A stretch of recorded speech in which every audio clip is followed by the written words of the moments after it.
சில்லாஞ்சிருக்கியே எனக்குள்ளர இருக்கியே ப்ரோ கேக்குதா bro எடுத்துல bro ஓட்டம் பார்த்தேன் hello bro all chat bro நான் ப்ரோ இப்போ பேசுவியா பேச மாட்டியா நீ இல்லை தூக்கி வெளியே பண்ண மாட்டாங்களா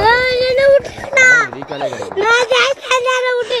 பேசணும்னா பேசணும் ஏ ஒன்றும் பண்ண மாட்டாங்கடா காரில் எடுத்துன்னு போவாங்க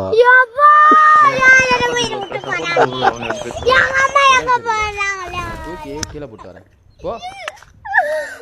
இன்னொரு ரீகாலே கிடையாது வெளியே போடா பாவம் ப்ரோ அந்த பையனால கத்துறோம் கொஞ்சம் சீக்கிரம் வாங்க எங்களை காட்டி